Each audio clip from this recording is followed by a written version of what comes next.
봄, 사우스포트에 마침내 눈이 녹자 시 환경미화과에서는 여름 시즌을 맞아 채석장을 정비하기 시작했다. 이곳은 도시 외곽에 있는 오래된 저수지로 낚시꾼, 10대, 별장 방문객들이 찾는 곳이었다. 페인트가 벗겨진 난간, 갈라진 콘크리트판, 가장자리를 따라 무성하게 자란 갈대 등 아름다움과는 거리가 먼 곳이었다. 하지만 4월 초 바로 그곳에 작업반이 파견되었다. 쓰레기를 치우고 마른 풀을 베고 겨울 동안 강둑이 무너지지 않았는지 점검하기 위해서였다. 작업자들은 지침에 따라 쓰레기를 자루에 모으고 나뭇가지를 긁어 모았다. 모든 것이 순조롭게 진행되던 중 그들 중 한 명인 그리골이라는 남자가 이상한 봉투를 발견했다. 그는 이 지역 토박이로 이곳에서 일한 지 여러 해가 되었다. 회색의 두꺼운 봉투는 여러 번 매듭이 지어진 채 물가 바위 틈에 끼어 있었다. 처음에는 그리고리도 대수롭지 않게 여겼다. 특히 봄철 홍수가 지나고 나면 이런 봉투는 항상 널려 있었기 때문이다. 그는 그냥 삽으로 봉투를 들어 올려 손수레에 던져 넣으려 했지만 봉투는 예상외로 무거웠다. 쓰레기도 병도 아니었다. 안에는 무언가 빽빽하고 묵직한 것이 들어 있었다. 호기심이 이성을 눌렀다. 그들은 봉투를 풀었다. 안에는 어두운 색 후드티, 운동화 한 켤레, 그리고 배터리가 없는 낡은 버튼식 휴대폰이 가지런히 개켜져 있었다. 모든 것이 젖어 있었지만 마치 누군가 건조한 곳에 보관하다가 최근에 버린 것처럼 흙자국 없이 깨끗했다.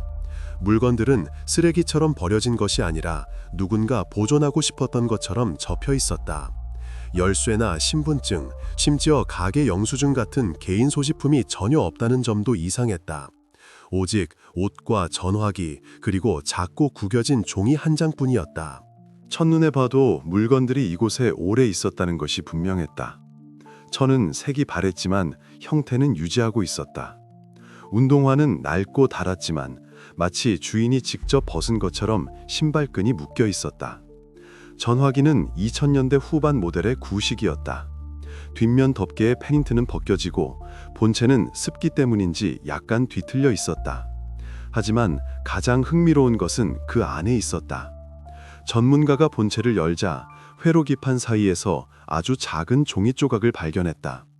종이는 누렇게 변하고 잉크는 번졌지만 글자는 아직 읽을 수 있었다. 3단계, 0247. 단 2줄이었지만 이 문구는 즉시 수사관들을 긴장시켰다. 이 문장은 마치 오래된 보고서에서 본 것처럼 익숙하게 느껴졌다. 경찰관 중 한 명이 기억해냈다. 몇 년 전 실종자 담당 부서의 기록 보관소에 알렉세이 시도로프라는 10대의 사건 파일이 있었다. 그때도 어떤 단계와 포럼의 이상한 게시물들이 언급되었다. 당시에는 이 모든 것을 10대의 장난, 꾸며낸 이야기로 치부하고 특별한 의미를 두지 않았다. 하지만 발견된 쪽지와의 우연한 일치는 모두가 그 사건을 다시 보게 만들었다. 전화기의 일련 번호를 통해 발견된 기기가 바로 그 시도로프의 것임이 금방 확인되었다. 그는 2020년 10월에 실종 신고되었다.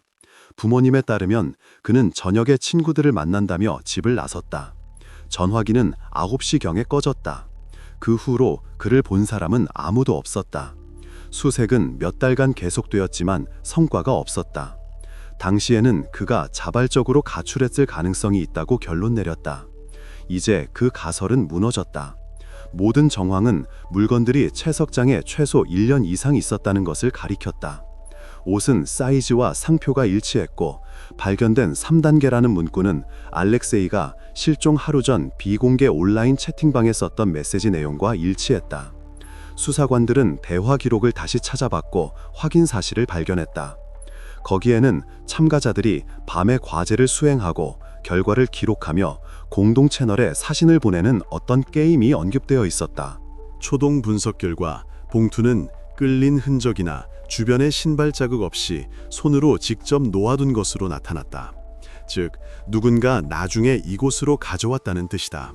아마도 발견되기를 원했지만 즉시는 아니길 바랐던 사람의 소행일 것이다. 이것은 마치 신호처럼 오래된 사건을 다시 상기시키는 방법처럼 보였다. 경찰은 주변을 돌며 현지 낚시꾼들과 경비원들을 신문했다.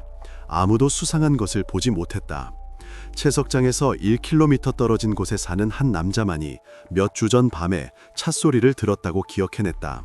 그는 10대들이라고 생각하고 대수롭지 않게 넘겼다. 실종자 담당 부서에서는 이미 오래된 수사에 새로운 장이 시작되었음을 직감했다. 발견된 봉투는 3년 만에 나온 실질적인 물적 증거였다. 인터넷 메시지나 소문이 아닌 연구하고 분석하고 비교할 수 있는 구체적인 물건들이었다. 수사팀은 시도로프 사건의 재수사를 결정했다. 부모님에게 이 소식은 충격이자 희미한 희망이 되었다. 그들은 현장에 와서 옷을 확인했다. 모든 것이 의심의 여지 없이 알렉세이의 것이었다. 전문가들은 DNA 검사를 위해 발견물을 실험실로 가져갔고, 수사관들은 오래된 대화 기록에 디지털 흔적을 추적하기 시작했다.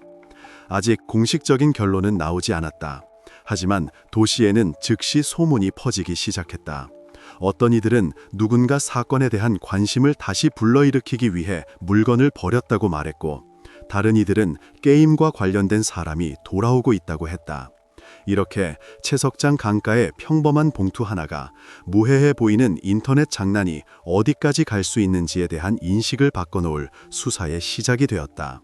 이제 수사팀은 단순한 이름이 아니라 구체적인 증거물과 이 모든 것의 배후에 있는 자들을 찾기 시작해야 할 출발점을 갖게 되었다. 알렉세이 시도로프는 사우스포트에서 태어나고 자랐다. 모두가 서로를 알고 소문이 지역 신문에 실리기도 전에 퍼지는 작은 해안 도시였다. 아버지는 정비사, 어머니는 약국에서 일하는 평범한 가정이었다. 저녁이면 현관에 노란불이 켜지고 낡은 자전거가 1년 내내 차양 아래 세워져 있는 바로 그런 외곽의 집이었다. 알렉세이는 문제도 특별한 성취도 없이 지역 학교에 다녔다. 선생님들은 그가 조용하고 성실하며 갈등을 일으키지 않는 학생이라고 말했다. 주도적이지도 반항적이지도 않았다. 학교 설문지에는 그에 대해 내성적이지만 친절함이라고 간단히 적혀 있었다. 그는 반 친구들과 거리를 두었다. 이상해서가 아니라 단지 시끄러운 무리에 어울리지 못했기 때문이다. 그는 컴퓨터에 심취해 몇 시간씩 인터넷을 하고 낡은 전자제품을 모았다. 어머니의 말에 따르면 그는 사람들 사이에서보다 바로 그곳 인터넷에서 더 자신감을 느꼈다. 그는 길 건너 사는 친구들보다 더 자주 연락하는 온라인 친구가 몇 명 있었다. 그리고 바로 이 가상소통에 대한 의존이 시간이 지나면서 이후의 사건을 결정짓는 주요 세부 사항이 되었다. 집에서 그는 거의 다투지 않았다. 어머니는 물처럼 조용하다고 말했다. 목소리를 높이는 일이 거의 없었지만 그러면서도 자기 주장을 할 줄 알았다. 때로는 말없이 산책을 나가기도 했지만 항상 제 시간에 돌아왔다. 그는 걱정할 만한 일을 만들지 않았다. 어느 날 저녁 그 모든 것이 바뀌기 전까지는 공식 기록에 따르면 모든 일은 10월 말에 일어났다. 알렉세이가 외출 준비를 할 때는 이미 어두워져 있었다. 어머니는 그가 집중하고 있었지만 차분해 보였다고 회상했다. 친구들을 만난다고 했고 아마도 사진 촬영을 하러 가는 것 같다고 했다. 당시 그는 낡은 디지털 카메라를 가지고 다니는 습관이 생겼었다. 그녀는 더 묻지 않고 그냥 잘 다녀오라고 인사했다. 그녀가 그를 마지막으로 본 것은 저녁 8시경이었다. 두어 시간 후 아들의 전화기가 응답하지 않는다는 것을 알았다. 당시에는 이상하게 생각하지 않았다. 그 지역은 통신이 자주 끊겼기 때문이다. 자정이 되어서야 불안감은 공포로 변했다. 다음 날 가족은 경찰에 신고했다. 신고서에 어머니는 산책 나갔다가 돌아오지 않았다고 썼다. 이것이 공식 수사의 시작점이 되었다. 하지만 며칠 지나지 않아 수사팀은 첫 번째 불일치점을 발견했다. 증언에 따르면 알렉세이는 아르튬이라는 친구에게 간다고 말했다. 확인 결과 그날 저녁 아르튬은 가족과 함께 집에 있었고 아무도 찾아오지 않았다. 게다가 그의 전화기는 그 시간에 도시의 다른 지역에 있었던 것으로 기록되었다. 만남에 대한 가설은 무너졌다. 경찰은 소셜미디어의 연락처를 조사하기 시작했다. 대화 기록에서 알렉세이가 최근 몇 주 동안 소위 시험에 대해 논의하는 비공개 온라인 커뮤니티 회원들과 소통했다는 사실이 밝혀졌다. 그것은 과제들이었다. 대부분 이상하고 언뜻 보기에는 무해해 보였다. 밤에 거리를 걷기, 버려진 건물 촬영하기, 용기가 필요한 어떤 일을 수행하기 등이었다. 명백한 위협은 없었지만 그의 메시지에는 3단계라는 문구가 언뜻 보였다. 나중에 봉투 속 쪽지에서 발견된 것과 같은 문구였다. 이렇게 산책에 대한 초기 가설은 허구로 드러났다. 그는 친구에게도 촬영하러 가는 것도 아니었다. 그의 전화기 마지막 신호는 바로 그 채석장에서 차로 10분 거리에 있는 낡은 창고 근처 공업지대에서 잡혔다. 그것이 그의 마지막 디지털 흔적이었다. 이제 수사팀은 그가 실제로 어디로 향했는지, 그리고 그의 경로를 누가 알고 있었는지 밝혀내야 했다. 그리고 이것은 당시 단순한 실종 사건으로 보였던 사건의 첫 번째 심각한 모순점이었다. 경찰이 발견된 물건들의 신원을 확인한 후 수사관들은 가장 처음으로 돌아가 시도로프 가족의 집으로 향했다. 바로 그곳, 그의 방에서 실종 직전 며칠 동안 무슨 일이 있었는지 알 수 있을 거였다. 방은 심지어 너무나도 깔끔해 보였다. 책상 위에는 가지런히 쌓인 공책 더미, 책 몇 권, 컴퓨터, 낡은 스피커가 있었다. 옷은 개켜져 있었고 침대는 정돈되어 있었다. 다툼의 흔적이나 어수선함, 급히 나간 흔적은 전혀 없었다. 모든 것이 알렉세이가 의식적으로 나갔다는 것을 가리키고 있었다. 하지만 방을 오래 살펴볼수록 마치 시간이 멈춘 듯한 느낌이 강해졌다. 마치 주인이 잠시 나간 것 같았다. 선반 위에는 가을 이후로 손대지 않은 소품들이 놓여 있었다. 마른 찬물이 묻은 머그잔, 말린 영화표, 낡은 USB 몇 개. 모든 것이 평범해 보였지만 한 가지가 그렇지 않았다. 책상 위에 노트북이 놓여 있었다. 화면은 마치 급하게 껐지만 완전히 닫지는 않은 것처럼 살짝 열려 있었다. 전문가가 기기를 켜자 시스템은 비밀번호 없이 부팅되었다. 이상한 일이었다. 알렉세이는 항상 자신의 데이터를 보호했다. 바탕화면에는 아이콘이 거의 없었고 기본 프로그램들만 있었다. 하지만 그 중에서 room.exe라는 알 수 없는 이름의 바로가기 하나가 눈에 띄었다. 설명도 아이콘도 없는 그냥 회색 사각형이었다. 파일이 있는 폴더는 실종 3일 전에 생성되었다. 수사관이 프로그램을 실행했다. 화면에 접근 허용, 3단계 활성화됨이라는 흰색 텍스트가 있는 어두운 페이지가 나타났다.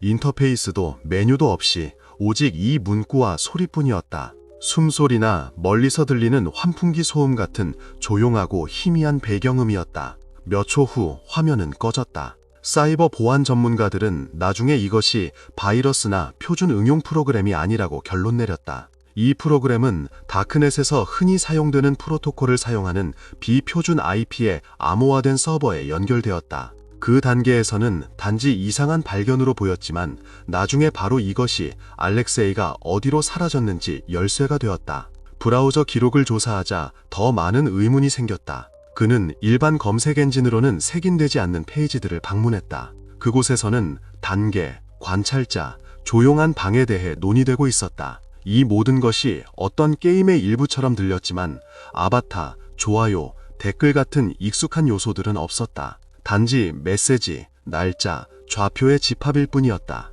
수사관들은 그러한 좌표 몇 개를 찾았고 그것들은 모두 도시 근교의 실제 버려진 장소들을 가리켰다. 낡은 창고, 호숫가, 미완성된 다리 등이었다. 처음에는 우연의 일치라고 생각했지만 한 게시물에는 세 번째 단계, 한 명은 남아야 한다 라고 쓰여 있었다. 그 후 이것이 무해한 게임이 아니라는 것이 분명해졌다. 시스템은 폐쇄적이었고 소수만이 접근할 수 있었다. 그곳에 들어가려면 고유한 코드인 초대장을 받아야 했다. 알렉세이의 대화 기록에서 큐레이터 47이라는 닉네임의 사용자로부터 전송된 그런 코드가 발견되었다. 그의 계정은 며칠 동안만 존재했고 알렉세이가 링크를 활성화하자마자 사라졌다. 경찰은 사이버 범죄 전문가들에게 도움을 요청했다. 그들은 네트워크를 추적하고 암호를 분석하며 미러 사이트를 조사하기 시작했다. 하지만 가장 중요한 발견은 아직 앞에 있었다. 프로그램이 연결되던 서버는 물리적으로 러시아가 아닌 동유럽의 서버 시설에 위치해 있었다. 이것은 수사의 방향을 완전히 바꾸었다. 이제 이것은 단순한 10대 실종 사건이나 가정 불화 문제가 아니었다. 모든 정황은 알렉세이가 참가자들이 위험한 과제를 수행하고 그들 사이의 연락은 암호화된 채널을 통해 이루어지는 폐쇄적인 디지털 커뮤니티의 일부가 되었음을 가리켰다. 이 순간부터 수사는 평범한 형사 사건의 범위를 완전히 벗어났다. 경찰은 더 이상 물리적 공간에서 사람을 찾지 않았다.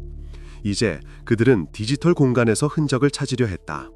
그리고 바로 그곳에서 조용한 방에 진짜 이야기가 시작되고 있었다. 사이버 보안 전문가들이 알렉세이의 노트북을 받았을 때 가장 먼저 한 일은 조용한 방의 보안을 뚫으려는 시도였다. 그 프로그램은 단순히 암호화된 것이 아니라 모든 무단 접근 시 활동 흔적을 지우도록 의도적으로 만들어졌다. 3번의 시도 후에는 모든 것이 사라졌다. 이것은 아마추어의 개발품이 아니었다. 시스템은 여러 단계의 암호화, 숨겨진 통신 채널, 동적 주소 등 전문가 수준으로 보였다. 누군가 그 안을 들여다보는 것을 극도로 원치 않았다. 수사관들은 시간이 얼마 없다는 것을 알았다. 기기가 연결되어 있는 동안 그 디지털 주인들은 이미 활동을 감지하고 원격으로 데이터를 파괴하려 할 수 있었다. 그래서 연구실에서는 긴급하게 하드디스크에 복사본을 만들고 그것으로만 작업했다. 보안을 우회하고 내부 파일에 접근하는데 이틀이 걸렸다. 마침내 시스템이 열리자 화면에는 그림도 링크도 없는 단순한 메뉴가 있는 어두운 페이지가 나타났다. 오직 날짜와 단계별로 분류된 수십 개의 메시지 목록뿐이었다. 처음부터 이것이 포럼도 채팅도 블로그도 아니라는 것이 분명했다. 각 메시지는 보고서처럼 보였다. 감정 없는 짧고 간결한 문장들이었다. 예를 들어 1단계 숲 22시 30 완료 또는 2단계 물 2명 실패 같은 기록들이 몇 주 동안 이어졌고 때로는 날짜 없이 때로는 좌표와 함께였다. 각 메시지 아래에는 참가자의 이름이 있었지만 모두 L-3, 원더러, 모스, 큐레이터-47과 같은 디지털 가명으로 암호화되어 있었다. 조용한 방이라는 이름 자체는 이제 다른 의미를 갖게 되었다. 정황상 이것은 한 그룹의 사람들이 과제를 수행하는 폐쇄적인 공간이었고 각 과제는 점점 더 위험해졌다. 모든 단계는 밤에 진행되었고 사진, 좌표, 때로는 짧은 오디오 파일과 같은 의무적인 확인 절차가 필요했다. 메시지 내용으로 보아 누군가 과정을 관리하고 있는 듯한 인상을 받았다. 그리고 그 누군가는 알렉세이에게 입장 코드를 보낸 바로 큐레이터 47이었다. 분석 과정에서 전문가들은 대화의 일부를 복원했다. 암호화된 파일들 사이에서 특히 주목할 만한 기록 하나를 발견했다. 그것은 알렉세이가 실종된 밤인 10월 27일 0시 46분에 작성되었는데 이는 봉투에서 발견된 종이 조각의 시간과 거의 일치했다. 메시지는 다음과 같았다. 3단계 완료, 1명 돌아오지 않음, 프로토콜 준수됨. 이것은 전환점이 되었다. 1명 돌아오지 않음이라는 문구는 우연한 표현이 아니라 기록된 사건처럼 들렸다. 이후 수사관들은 더 이상 의심하지 않았다. 게임은 게임이 아니었다. 그것은 명확한 규칙을 가진 구조였고 누군가 참가자들의 모든 행동을 통제하고 있었다. 다음 수사 단계는 정확성이 요구되었다. 전문가들은 데이터의 기술적 분석에 착수했다. 그들은 파일에서 메타데이터를 추출하고 IP 주소, 연결 시간, 전송 경로 등 디지털 흔적을 찾기 시작했다. 대부분의 주소는 프록시와 가상 사설망을 거쳤다. 모든 것이 마치 방해 제작자가 미리 추적에 대비한 것처럼 보였다. 하지만 한 가지 실수는 있었다. 각 로그인 시 자동으로 생성되는 시스템 저널인 로그 파일 중 하나에 직접 주소가 기록되어 있었다. 이것은 알렉세이가 접속하던 밤에 일어났다. 데이터에 따르면 큐레이터 47이라는 닉네임의 사용자는 익명화 도구를 거치지 않고 직접 연결했다. 그의 IP는 사우스포트 외곽의 한 아파트, 평범한 주택을 가리켰다. 주소를 확인하자 모든 것이 맞아떨어졌다. 그곳은 아르티옴 코발스키라는 이름으로 등록된 아파트였다. 알렉세이가 실종 당일 가려고 했다고 말했던 바로 그 친구였다. 이 사실은 수사의 흐름을 바꾸었다. 이제 경찰은 인터넷의 추상적인 큐레이터가 아니라 구체적인 주소를 가진 실제 인물을 확보했다. 수사는 처음으로 윤곽을 드러냈다. 앞으로 신문, 수색, 그리고 아르티온과 관련된 모든 기기 조사가 기다리고 있었다. 바로 이 순간부터 사건은 디지털 미스터리 이야기에서 가상게임을 현실 세계로 옮긴 사람들의 이야기로 변모했다. 전문가들이 IP 주소의 일치를 확인했을 때 부서 안에는 침묵이 흘렀다. 조용한 방으로 이어지는 디지털 흔적이 지하실이나 익명의 데이카 센터가 아닌 사우스포트 외곽의 평범한 2개짜리 아파트로 이어질 것이라고는 아무도 예상하지 못했다. 주소는 중앙로 14번지 26호. 이 도시 사람이라면 누구나 아는 낡은 패널식 아파트. 페인트가 벗겨진 현관이었다. 하지만 중요한 것은 그것만이 아니었다. 아파트의 주인은 릴리아 모루조바, 17세, 알렉세이 시도로프가 다니던 같은 학교의 학생이었다. 반 친구. 생물 시간에 그와 같은 책상을 썼던 바로 그 소녀였다. 수사관들이 IP 배후의 인물을 알았을 때 반응은 한결같았다. 그럴 리가 없어. 모든 것이 너무나 어른스럽고 너무나 치밀해서 여고생에게서 나왔다고 보기 어려웠다. 은행이 부러워할 만한 수준의 보안 프로그램을 쉬는 시간에 만들지는 않는다. 하지만 데이터베이스는 틀리지 않았다. 접속 시간은 초 단위까지 일치했고 기기의 디지털 지문은 노트북의 소유권을 확인해 주었다. 그리고 이 모든 것이 벽에 포스터가 붙어 있고 책상에 교과서가 놓인 방에서 이루어졌다. 수사관들은 그날 바로 찾아갔다. 릴리아가 직접 문을 열었다. 놀라지도 당황하지도 않았다. 그녀는 실내복 차림이었고 머리는 묶었으며 손에는 식은 차가 담긴 머그잔을 들고 있었다. 아파트에서는 바닐라와 매니큐어 냄새가 났다. 언뜻 보기에는 자기 일에 몰두하는 평범한 소녀였다. 노트북 화면에는 음악 프로그램이 열려 있었고 책상에는 필기 노트가 놓여 있었다. 의심할 만한 기기는 전혀 없었다. 마치 그냥 숙제를 하고 있는 것처럼 보였다. 첫 대화는 평온하게 진행되었다. 그녀에게 조사를 위해 경찰서로 동행해달라고 요청했다. 그녀는 반대하지 않았고 심지어 뭔가 착오가 있는 것 같다고 농담까지 했다. 나중에 조서에는 자신감 있고 차분하며 감정적으로 절제된 태도를 보였다고 기록되었다. 수사관은 이름, 나이, 학교, 교우 관계 등 표준적인 질문으로 시작했다. 모든 것이 정해진 절차대로 진행되다가 방이라는 한 단어가 나오기 전까지는 그 순간 릴리아는 눈에 띄게 긴장했다. 어떻게 대답할지 고르는 것처럼 잠시 멈췄다. 그냥 게임이에요. 그녀가 말했다. 우리는 과제를 하고 영상을 찍고 아이디어를 교환했어요. 우리만의 오락 방식이었죠. 거기엔 아무 비밀도 없어요. 목소리는 평탄했지만 너무나 연습한 듯했다. 마치 이 버전을 미리 준비해둔 것 같았다. 수사관은 반응을 시험해보기로 했다. 그는 로그 기록 출력물을 꺼냈다. 접속 목록, 타임스탬프, 디지털 서명이었다. 당신은 10월 27일 새벽 2시 46분에 서버에 접속했어요.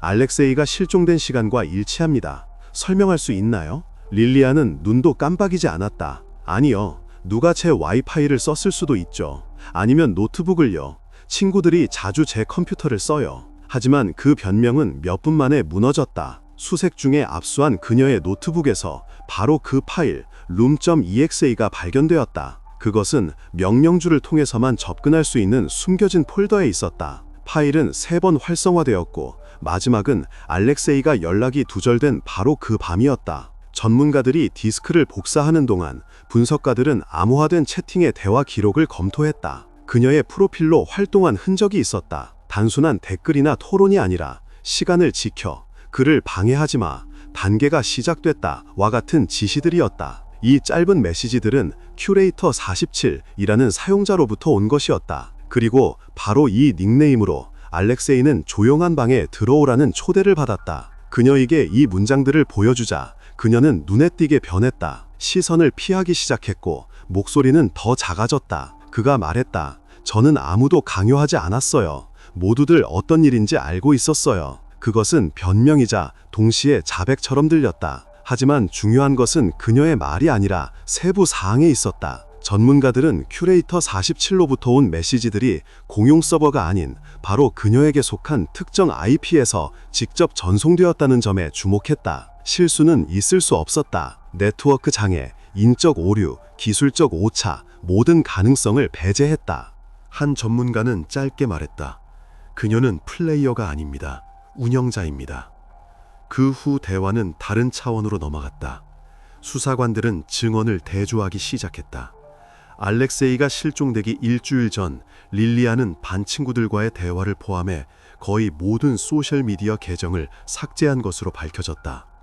하지만 가장 이상한 것은 알렉세이가 사라지기 3일 전 그녀가 온라인 마켓에서 낡은 비디오 카메라 세트와 녹음기를 구매했다는 사실이었다. 결제는 익명의 지갑을 통해 이루어졌다. 이것이 발견되었을 때 모든 일이 즉흥적으로 일어난 것이 아니라는 것이 분명해졌다.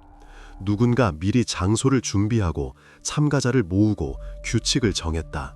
그리고 로그 기록을 믿는다면 릴리아는 이 모든 구조의 중심에 있었다. 어쩌면 그녀가 방을 처음부터 만든 것은 아닐지라도 참가자들의 행동을 조율하고 현실 세계에서 일어나는 일을 통제한 것은 바로 그녀였다. 그날 공식적으로 그녀의 신분은 변경되었다. 참고인에서 용의자가 되었다. 조서에는 시민 A, 시도로프의 실종과 관련된 비공개 인터넷 커뮤니티를 조직한 혐의라고 기록되었다. 하지만 그 후에도 릴리아는 자신의 혐의를 인정하지 않았다. 그녀는 그냥 게임일 뿐이에요 라는 말만 반복했다. 수사팀은 이제 이야기가 지역적 비극의 범위를 넘어서고 있음을 이해했다. 릴리아가 단독으로 행동했는지 아니면 그녀 배후에 다른 누군가가 있었는지 밝혀내야 했다. 그리고 만약 방이 정말 게임이었다면 누가 그 규칙을 만들었는가? 릴리아의 자백 후 수사 범위는 확대되었다. 수사관들은 한 사람이 혼자서 그런 시스템을 유지할 수는 없다고 판단했다. 방이 존재하기 위해서는 명령을 수행하고 보고서를 작성하고 관찰하고 점검할 준비가 된 여러 참가자가 필요했다. 그래서 몇 주 동안 경찰은 릴리아와 온라인에서 조금이라도 교류했던 모든 사람을 한 명씩 소환하여 신문하기 시작했다. 채팅 그룹, 게임 서버, 비공개 포럼 등 모든 것이 조사되었다. 점차 그림이 맞춰지기 시작했다. 조용한 방은 한 달 이상 존재했던 것으로 밝혀졌다. 그것은 봄에 나타나 오랫동안 젊은이들이 서로에게 내주는 공포 테스트에 대해 논의하는 무해한 인터넷 커뮤니티처럼 보였다. 처음에는 빈 복도를 밤에 걷기, 묘지에서 영상 찍기, 불 꺼진 어두운 방에 앉아있기 등 무해한 과제들이었다. 하지만 시간이 지나면서 규칙은 더욱 엄격해졌다. 새로운 단계마다 점점 더 많은 것을 요구했다. 그리고 점차 참가자들은 방을 단순한 게임 이상의 것으로 받아들이기 시작했다. 수사팀은 로그 기록의 활동과 데이터가 일치하는 8면의 신원을 추가로 확인했다. 그중 3명은 사우스포트 출신이었고 나머지는 인근 도시 출신이었다. 그들 모두 비공개 대화에 참여했지만 서로 코드와 암호를 통해서만 소통했다. 실명은 거론되지 않았다. 소통은 오직 암호화된 채팅과 단계 완료, 오류 없음, 모든 것이 통제하에 있음과 같은 정형화된 보고서를 통해서만 이루어졌다. 신문에서 대부분은 어떤 위험한 행동에 대해 알고 있었다는 것을 부인했다. 이웃 학교의 한 남학생은 큐레이터 47이라는 사용자로부터 과제를 받은 것은 사실이지만 장난이라고 생각했다고 자백했다.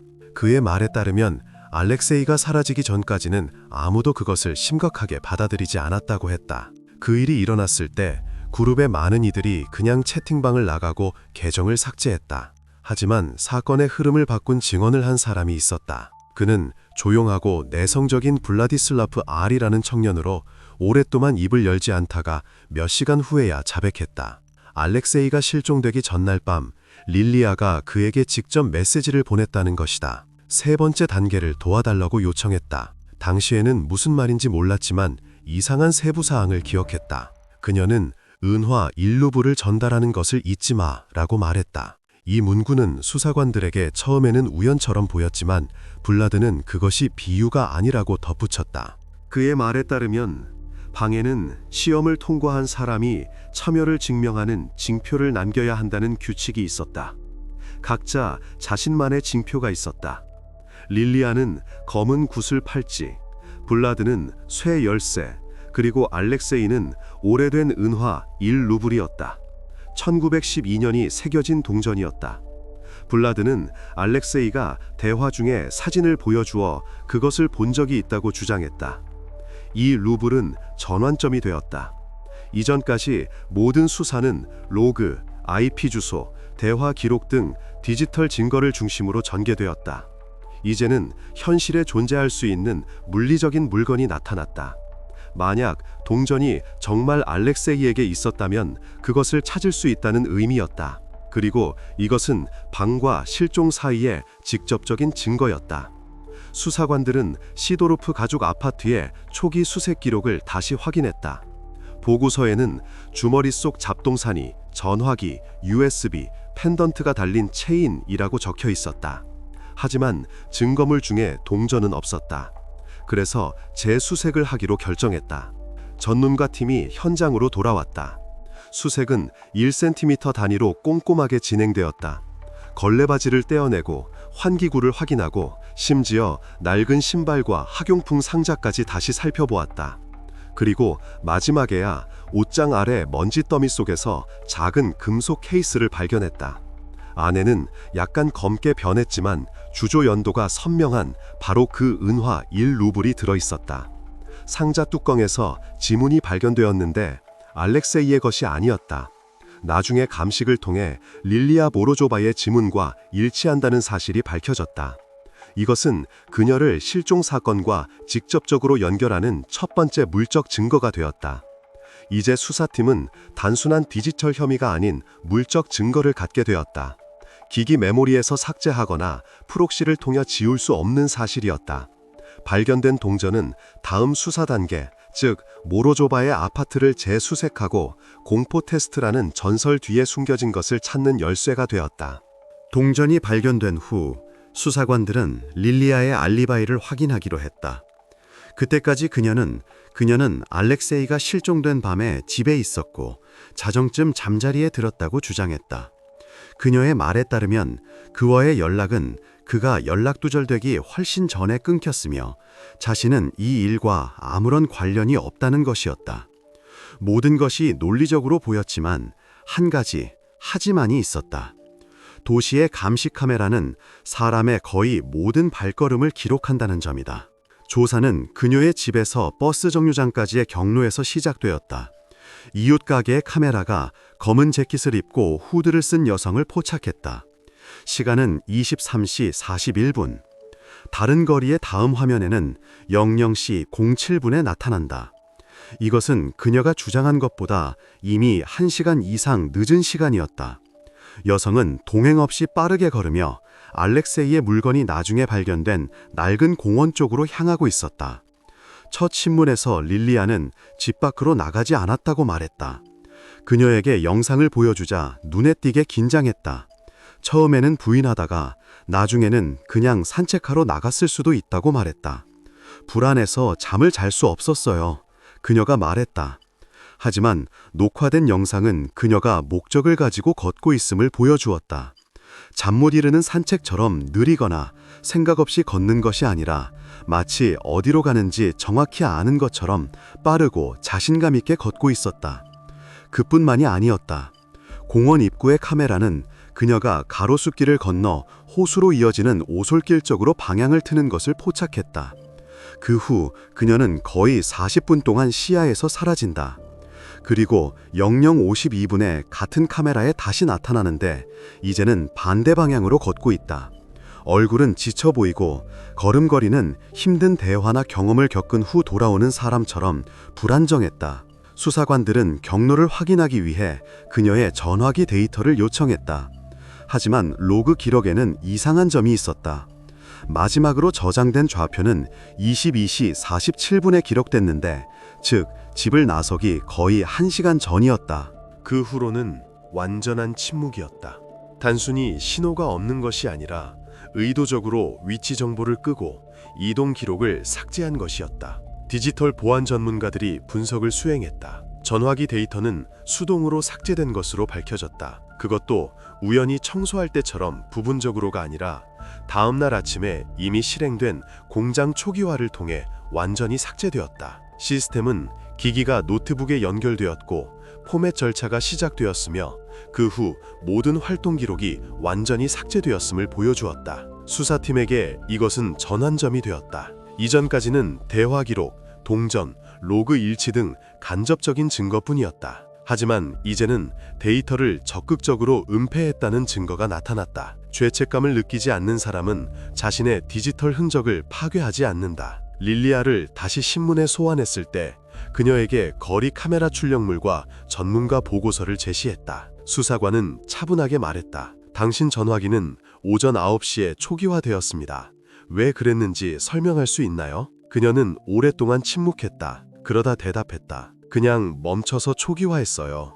계속 오류가 났거든요. 목소리는 평탄했지만 손은 떨리고 있었다. 수사관은 말을 끊지 않았다. 그냥 그녀 앞에 카메라 사진을 놓았다. 그녀가 호수 쪽 오솔길을 걷는 장면이었다. 이것도 오류인가요? 이 장면 후 신문은 중단되었다. 그녀는 연료를 나타내는 증거가 수집된 인물로 신분이 변경되었다. 같은 날 릴리아의 집에서는 재수색이 이루어졌다. 용의자의 행동은 점점 더 모순적으로 변해갔다. 그녀는 모든 것이 우연이라고 자신있게 주장하다가 갑자기 대답이 꼬이기 시작했다. 처음에는 세 번째 단계에 대해 몰랐다고 부인하다가 어떤 문구들을 기억해내고는 곧바로 자신의 말을 번복했다. 수사관들은 그녀에게 새로운 습관이 생겼다는 것을 알아차렸다. 직접적인 시선을 피하는 것이었다. 신문 중에 그녀는 대화 상대가 아닌 다른 곳만 쳐다보았다. 과정을 지켜본 심리학자들은 나중에 이는 특정 행동을 숨기면서 그 결과에 대해 거짓말하고 싶지 않은 사람의 전형적인 반응이라고 말할 것이다. 이전에는 우연처럼 보였던 모든 것이 이제 하나의 시스템으로 맞춰지고 있었다. 증언의 모순, 시간의 불일치, 삭제된 데이터, 야간 산책, 이 모든 것이 점차 릴리아가 증인이 아닌 핵심 인물이 되는 그림을 형성했다. 그리고 바로 이 단계에서 수사팀은 디지털 증거 분석에서 물리적 흔적 조사로 전환하기로 결정했다. 현실 세계가 어떤 키 하나로도 지울 수 없는 것을 남겼기를 바라면서 마지막 신문 일주일 후 수사팀은 모든 이야기가 시작된 곳으로 돌아왔다. 바로 그 공원이었다. 조용하고 무성하게 자랐으며 가로등이 오래전에 꺼진 오솔길이 있는 곳. 낮에는 무해해 보였지만 밤에는 그림자의 함정으로 변했다. 이제 이곳에는 다시 차들이 서 있고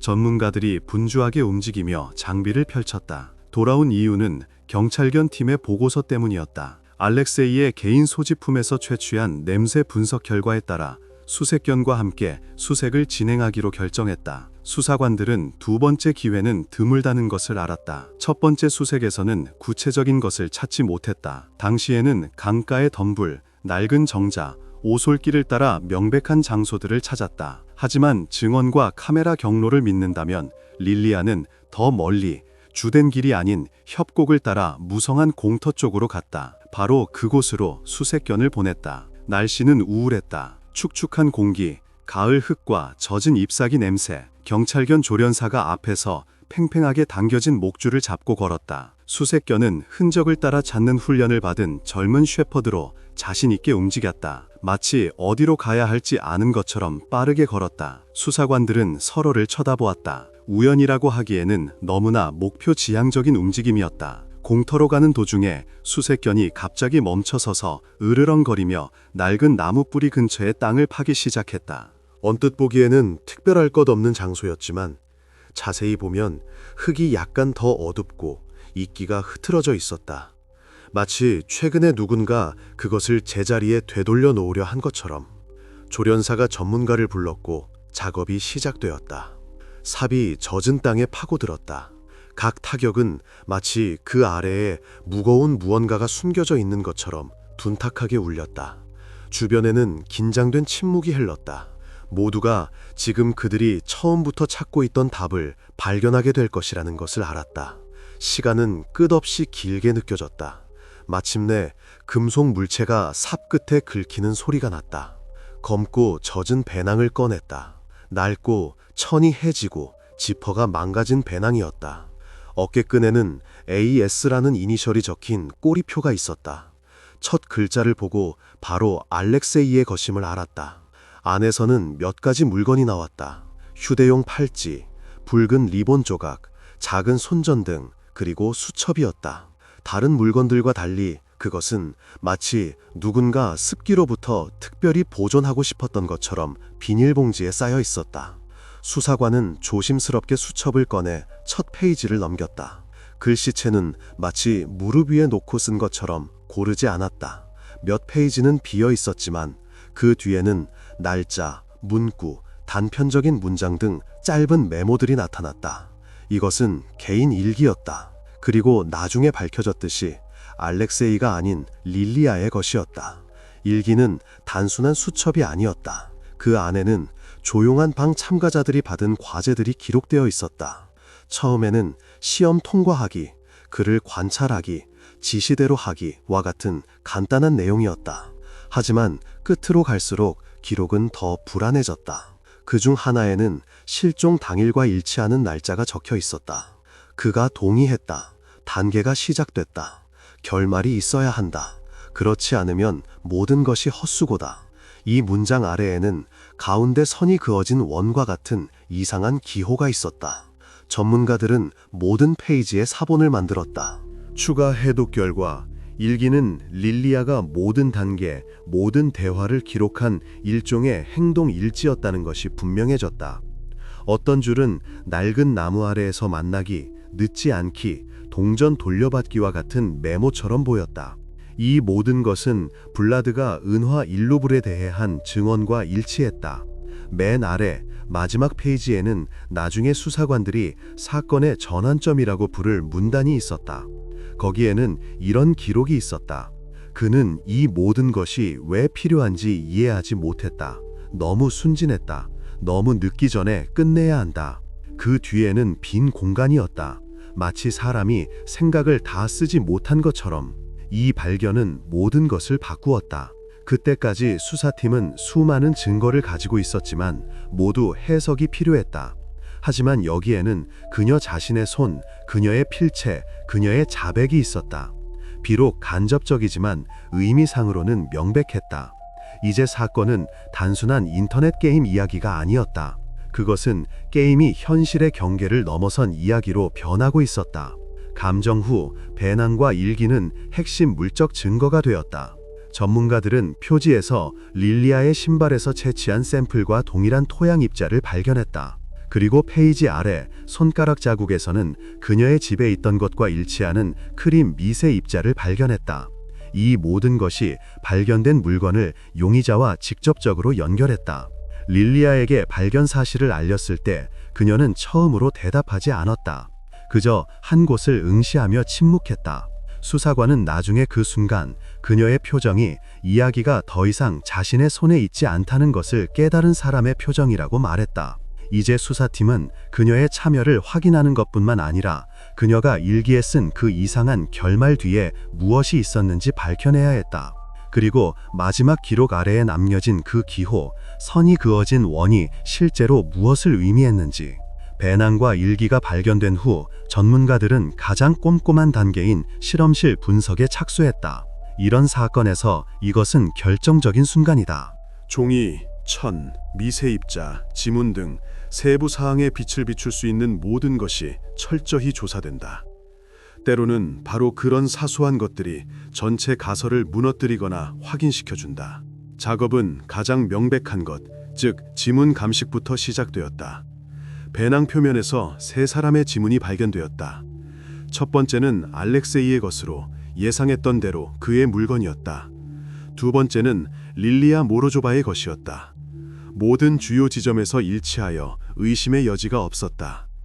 세 번째 지문은 블라디슬라프와 부분적으로 일치했지만 나중에 밝혀진 바에 따르면 그는 학교에서 알렉세이를 도울 때 실제로 배낭을 들었다. 따라서 두 개의 주요 흔적, 즉 피해자와 용의자의 흔적이 남았다. 이것만으로도 실종 직전에 그들 사이에 접촉이 있었음을 증명하기에 충분했다. 다음은 필적 감정으로 넘어갔다.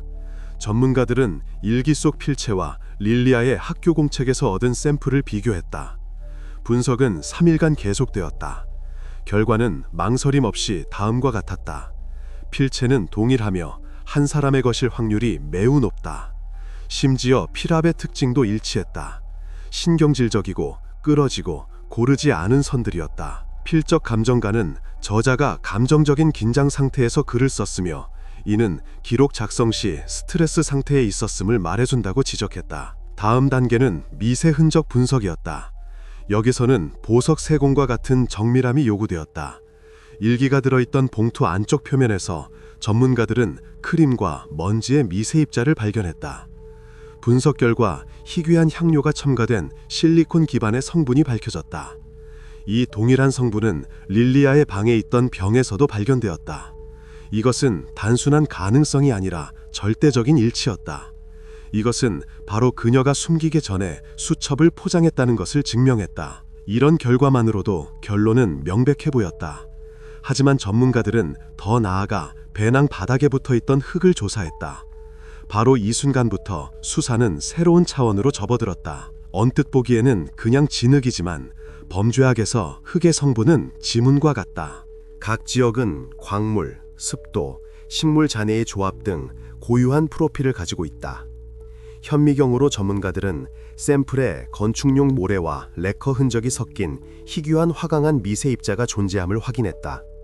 이것은 공원에서 흔히 볼 수 있는 흙이 아니었다. 이런 성분은 수리 작업이 진행되던 외곽의 낡은 차고 근처 단 한 곳에서만 발견될 수 있었다. 전문가들이 좌표를 대조했을 때 일치율은 놀라웠다. 릴리아의 집은 그 구역에서 정확히 2블럭 떨어져 있었고 수색 시 그녀의 신발에서도 같은 종류의 흙이 발견되었다. 이렇게 명확한 논리적 사실이 만들어졌다. 배낭은 용의자의 집에 있었고 그 후 공원으로 옮겨져 묻혔다. 흙의 흔적은 물건이 2개의 특정 지점, 즉 집과 은닉 장소 사이를 여행했다는 것을 보여주었다. 게다가 오염된 시간은 습도상 실종된 밤과 일치했다. 이것은 이동이 바로 그때 일어났음을 의미했다. 수사팀에게 이것은 결정적이었다. 이전까지 모든 것은 증언, 로그, 추측 등 간접적인 증거에 의존했다. 이제는 반박할 수 없는 것, 즉 물리적인 연결고리가 나타났다. 전자 데이터나 억측이 아닌 물질적인 흔적이었다. 흙, 미세 입자, 화학 성분, 모든 것이 한 가지를 가리켰다. 배낭은 릴리아의 손을 거쳐 그녀에 의해 땅에 묻혔다. 전문가들이 보고서를 제출했을 때 수사관은 조서에 짧게 기록했다. 접촉 및 참여의 사실적 확인이 확립됨. 이것은 이야기가 더 이상 가설이 아니게 된 순간이었다. 이제 남은 것은 가장 중요한 것, 즉 동기를 이해하는 것이었다. 왜냐하면 일기의 마지막 줄에서 암시된 동기는 단순한 질투나 장난으로 설명하기에는 너무나 복잡했기 때문이다. 그리고 바로 이 질문에 수사팀은 다음으로 집중하기로 결정했다. 릴리아가 자신의 기록에서 그토록 집요하게 반복했던 결말이라는 말 뒤에 실제로 무엇이 숨겨져 있었는지 이해하는 것이었다. 전문가 감정 결과가 발표된 후 사건은 널리 알려지기 시작했다. 언론은 이미 비극으로 끝난 온라인 게임에 연루된 소녀에 대해 보도하고 있었다. 하지만 20년 경력의 베테랑 변호사인 릴리아의 변호인은 새로운 버전을 제시했다. 기자회견에서 그는 제 의뢰인은 주체자가 아니었습니다. 그녀는 이 모든 것의 배후에 있던 사람의 지시를 따랐을 뿐입니다.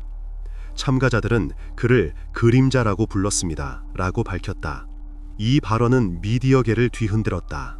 수사 내내 처음으로 익명의 프로필 뒤에서 조용한 방을 조종했다는 제3의 인물에 대한 추측이 제기되었다.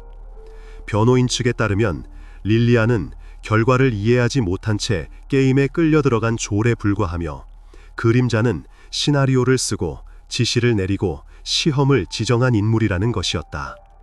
수사관들은 그런 버전을 무시할 수 없었다. 이론적으로는 그럴듯해 보였다. 실제로 방의 채팅 기록에는 그레이 원이라는 닉네임에 알 수 없는 운영자로부터 온 메시지가 있었다. 이 사용자의 IP, 기기, 신원은 이전에 확인되지 않았다. 모든 활동은 VPN과 여러 프록시 서버를 통해 이루어졌다. K 부서가 다시 사건에 투입되었다. 그레이원의 로그를 완전히 추적하는 복합적인 디지털 조사가 시작되었다. 과제는 간단했다. 이 사용자가 실제로 존재했는지 아니면 시선을 돌리기 위해 만들어낸 허구인지 알아내는 것이었다. 조사 첫 며칠은 예상치 못한 결과를 가져왔다. 조용한 방의 대화 기록이 저장된 서버에서 그레이원이 서명한 암호화된 메시지가 실제로 발견되었다.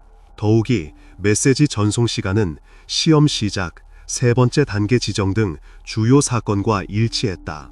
변호인이 옳은 것처럼 보였다.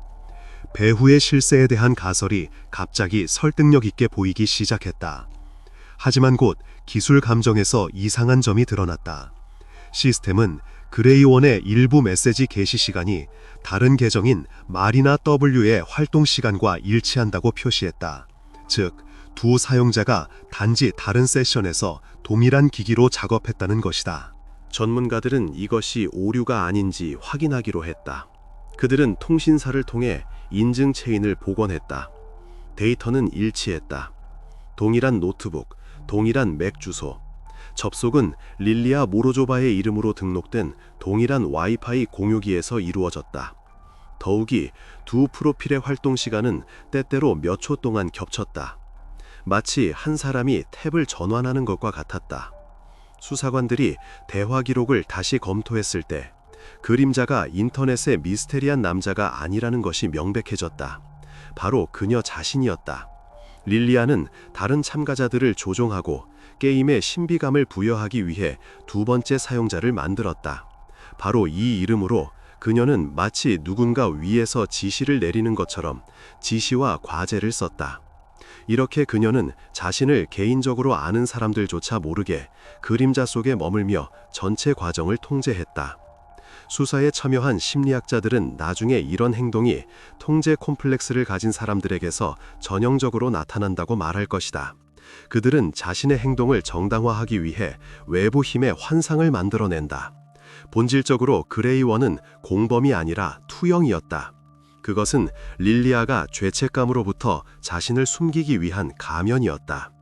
변호인은 그림자가 기기에 접근한 해커일 수 있다고 주장하려 했다. 하지만 감정은 이 방어선을 완전히 무너뜨렸다. 노트북 운영체제에 그레이원이라는 이름의 프로필이 보존되어 있었고, 이는 조용한 방에 새로운 사용자가 등록된 날과 같은 날에 생성되었다. 그 안에는 채팅으로 전송된 메시지와 동일한 메시지에 자동 저장된 초안이 있었다. 이렇게 배훌의 실세는 그녀 자신의 반영임이 드러났다. 신비로운 지도자나 인터넷의 조종자가 아니라 단지 그녀가 게임의 무게를 싣고 다른 사람들에게 그들의 행동 뒤에 사람이 아닌 시스템이 있다고 설득하기 위해 만들어낸 또 다른 가면일 뿐이었다. 감정 결과가 법정에 제출되었을 때 변호인 측에는 더 이상 변명의 여지가 없었다. 제3의 인물에 대한 가설은 무너졌다. 법정 화면에는 노트북 화면의 장면, 그림자가 명령을 내리는 대화록이 상영되었다. 전문가의 목소리가 울렸다. 메시지는 사용자 마리나 언더 L에 의해 작성되었습니다. 이 사실은 디지털 서명과 타임스탬프로 확인되었습니다. 이 순간 수사팀은 무죄에 대한 논쟁에 마침표를 찍었다. 그레이원은 더 이상 미지의 인물이 아니었다. 그것은 바로 그녀, 게임을 고안하고 규칙을 쓰고 스스로 독재자가 된 사람이었다. 그 후 수사는 새로운 국면으로 접어들었다. 이제는 누가 했는지가 아니라 왜 했는지를 이해해야 했다. 무엇이 그녀로 하여금 이런 구조를 만들고 사건을 돌이킬 수 없는 지점까지 이끌었는가?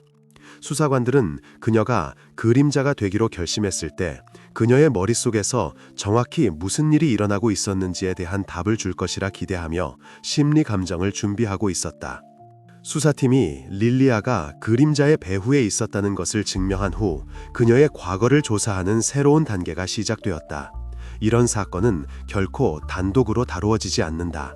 만약 어떤 사람이 다른 이들이 그의 명령에 무조건 복종하는 구조를 만든다면 그 시나리오는 이미 그녀의 삶에서 더 작은 규모로 존재했을 가능성이 높다.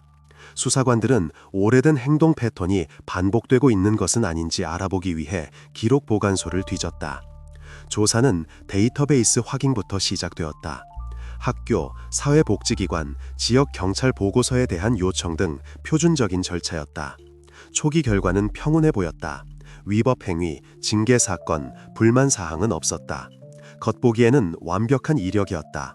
하지만 수사관이 3년 전에 한 미확인 사건에 이르렀을 때 모든 것이 달라졌다. 기록 보관소에는 낡은 채석장 근처 버려진 창고 건물에서의 방화 사건이 기록되어 있었다. 공식적으로 범인은 잡히지 않았지만 비공식 보고서에는 릴리아의 이름이 언급되었다. 당시에는 모든 것이 사고로 처리되었다. 10대 그룹이 낡은 공장 구역에서 시간을 보다가 누군가 끄지 않은 양초를 남겨두었다는 것이다. 그 결과 나무들보에 불이 붙었다. 화재는 빨리 진압되었고 아무도 다치지 않았지만 사건 자체는 남았다. 자료에는 이 모든 양초 놀이의 주동자가 바로 그녀였다고 명시되어 있었다. 혐의를 제기하기에는 증거가 부족했다. 모든 참가자는 고의성을 부인했지만 목격자들의 말에 따르면 바람이 불 때 나무가 얼마나 오래 타지 않는지 확인해 보자고 제안한 것이 바로 릴리아였다. 나중에 그녀의 지인 중 한 명은 인터뷰에서 그녀는 항상 모든 사람이 자기도 모르게 그녀가 원하는 것을 하게 만드는 재주가 있었다고 말했다. 이 사건은 언뜻 보기에는 10대의 어리석은 장난과 다를 바 없어 보였지만 현재 사건의 맥락에서는 불길한 전조처럼 보였다. 수사관들은 더 나아가 학교 서류 보관소를 요청했다. 그들이 관심 있었던 것은 성적이 아니라 심리적 특성이었다. 학교에는 교육심리학자가 작성한 학생 행동 보고서를 포함한 오래된 기록들이 보존되어 있었다. 바로 그곳에서 처음으로 릴리아의 인격에 대한 체계적인 그림이 나타났다. 언급된 화재 사건 1년 전의 보고서에서 심리학자는 다음과 같이 기록했다. 동료를 조종하려는 뚜렷한 경향, 타인에 대한 통제를 통해 자신의 중요성을 끊임없이 확인받으려는 욕구, 비판에 대한 과민 반응, 스트레스 상황에서는 공격적이거나 과시적인 행동을 보임. 별도의 줄에는 의식, 상징, 익명적 상호작용 주제에 대한 관심, 자신이 조정자 역할을 하는 게임 시스템을 구축하려는 경향을 보임이라고 적혀 있었다. 당시에는 이것이 과도한 리더십 욕구라는 성격적 특징으로만 보였다. 아무도 몇 년 후 이 경향이 나중에 디지털 복종 극장이라고 불리게 될 것으로 발전하리라고는 상상도 못했다. 수사관들은 모든 문서를 주의 깊게 검토했다.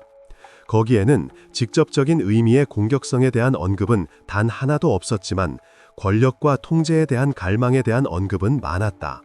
바로 그곳 보고서 하단에는 다음과 같은 권고사항이 있었다. 집단 내 행동 역학에 대한 관찰 권장. 정서적 긴장 상황에서 보상적 통제 징후가 나타날 가능성이 있음. 이 문구는 나중에 법정에서도 인용되었는데 아무도 심각하게 받아들이지 않았던 조기 경고였다. 심리학자를 신문에 소환했을 때 그녀는 자신의 오래된 관찰을 확인해 주었다. 그녀의 말에 따르면 릴리아는 내성적인 것이 아니라 오히려 선택적으로 개방적이었다. 그녀는 친근하게 굴 줄 알았지만 오직 자신이 누구에게 접근을 허용할지 결정했을 때만 그랬다. 그리고 만약 누군가 그녀의 내적 경계를 침범하면 그녀는 관계를 게임으로 만들었다.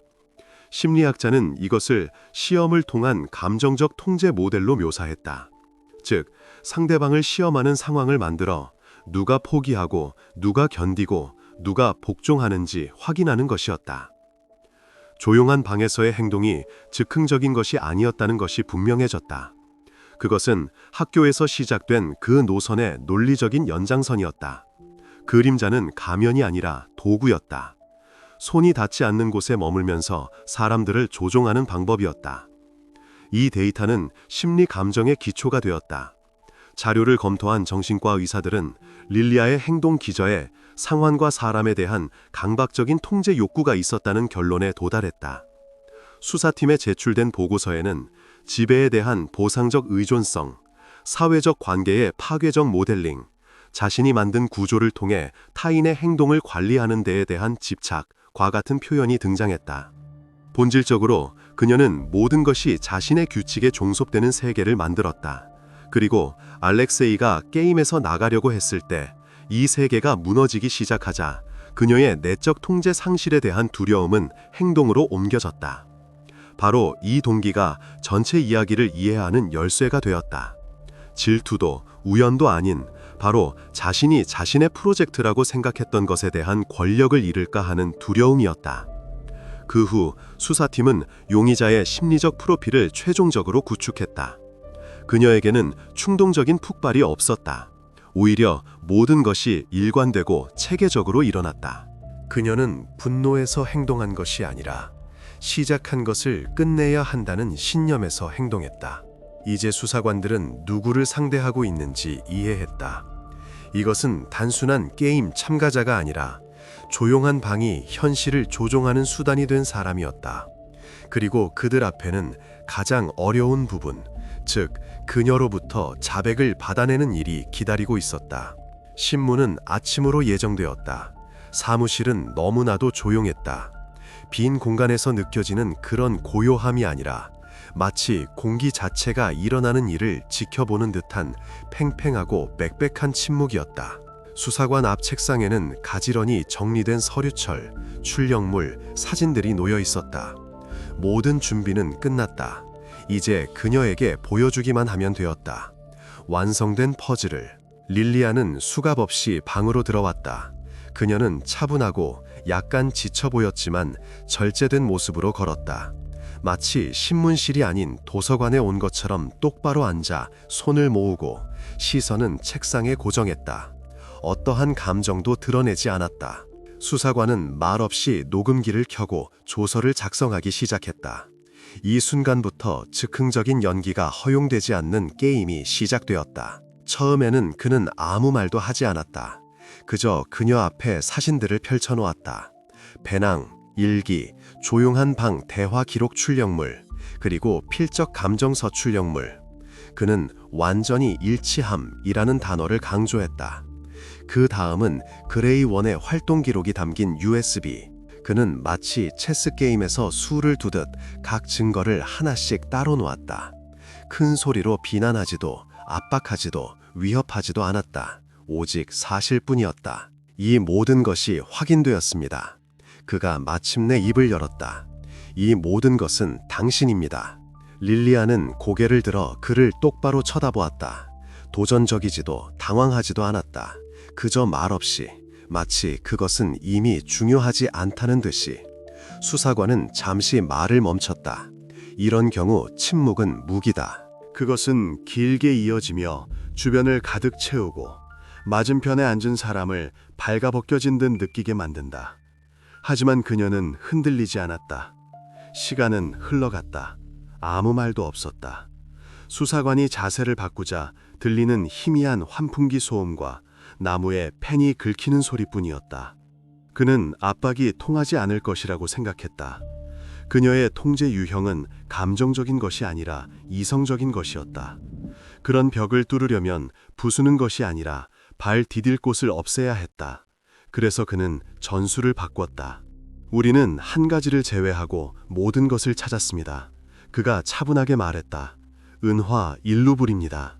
이 말은 즉각적인 효과를 보였다. 릴리아는 마치 본능적으로 긴장한 듯 자세를 살짝 바꿨다. 거의 눈에 띄지 않는 미세한 디테일, 손가락의 움직임이었다. 그녀는 이전보다 조금 더 세게 손을 깍지 꼈다. 시선이 순간 옆으로 쏠렸다가 다시 수사관에게 돌아왔다. 무슨 루블이요? 그녀의 목소리는 작았지만 처음으로 떨림이 섞여 있었다. 일기에 언급된 그것입니다. 그가 수행하지 않으면 루블을 가져가겠다. 당신이 쓴 문장이죠. 어디에 있습니까? 침묵이 다시 돌아왔지만 이번에는 불안하고 고르지 않은 다른 침묵이었다. 그녀는 이 디테일이 남아있을 줄 몰랐다. 그녀의 눈에는 이전에는 없었던 당황스러움이 스쳐 지나갔다. 완벽하게 구축된 방어벽에 생긴 작은 균열이었다. 수사관은 즉시 압박하지 않았다. 그는 그저 그 기록이 있는 일기 페이지의 사본을 그녀 앞에 펼쳐 보였다. 그리고 덧붙였다. 우리는 당신 집 근처와 같은 성분의 흙을 찾았습니다. 일기가 들어있던 배낭도 찾았고요. 이제 루블이 어디에 있는지 알아내기만 하면 됩니다. 당신은 알고 있겠죠. 이 침묵은 이전에 어떤 것보다 길었다. 릴리아는 고개를 숙였다. 어깨가 살짝 떨렸지만 눈물 때문이 아니라 긴장 때문이었다. 수사관은 순간이 왔음을 깨달았다. 그리고 그는 조용히 거의 속삭이듯 말했다. 어디에 있죠? 답은 짧은 숨소리였다. 그리고 두 번째. 마침내 거의 들리지 않는 그녀의 목소리가 들려왔다. 그는 떠나려고 했어요. 모든 걸 경찰에 말하려고 했죠. 저는 그걸 허락할 수 없었어요. 그가 모든 걸 망쳤을 거예요. 이 말 후에 그녀는 침묵했다. 수사관은 말을 끊지 않았다. 스스로 말하게, 이야기하게 내버려 두었다. 그리고 그는 말을 시작했다. 그녀는 실종 며칠 전 알렉세이가 실제로 조용한 방에서 나가기로 결심했다고 말했다. 그는 게임이 선을 넘었다는 것을 깨달았다. 신고하겠다고 했다. 그녀에게 그것은 배신과도 같았다. 그녀는 지배하기 위해, 모든 것을 통제할 수 있다는 것을 증명하기 위해 방을 만들었다. 그리고 그는 그녀를 폭로할 수 있는 유일한 사람이었다. 그는 모든 게 끝났다고 했어요. 그녀가 조용히 말했다. 더 이상 참여하지 않겠다고요. 저는 그에게 가서 이야기하고 싶었어요. 그냥 설득하려고요. 그는 듣지 않았어요. 그때 저는 루블을 돌려달라고 했어요. 그는 왜 그래야 하는지 이해하지 못했죠. 하지만 그게 조건이었어요. 약속을 어기면 상징을 돌려줘야 해요. 그게 없으면 모든 게 무너져요. 그녀는 말을 멈췄다. 수사관은 그 루블이 지금 어디에 있는지 물었다. 그가 있는 곳에요. 그녀가 대답했다. 아래에, 차고 뒤에요. 낡은 판자들 아래. 아무도 못 찾게 깊이 묻었어요. 그 후 사무실은 정말로 조용해졌다. 그녀는 울지도 변명하려 하지도 않았다. 그저 반복했다. 이건 우리 둘만의 일로 남았어야 했어요. 수사관은 녹음기를 끄고 조서에 메모한 후 수사팀을 불렀다. 2시간 후 그들은 이미 릴리아가 지목한 장소에 도착해 있었다. 그리고 그곳에서 발견한 것은 그녀의 말을 완전히 확인시켜 주었다. 이 신문은 전환점이 되었다. 이전까지 우연처럼 보였던 모든 디테일이 이제 하나의 선으로 연결되었다. 수사팀에게는 더 이상 동기, 행동, 결과에 대한 공백이 남지 않았다. 앞으로 남은 것은 자백의 확인과 릴리아가 끝까지 진실을 말했는지 확인하는 최종 단계뿐이었다. 밤은 으슬으슬했다. 이미 서리가 땅을 얼렸고 수사팀이 지정된 장소에 도착했을 때 마치 공기마저 얼어붙는 것 같았다.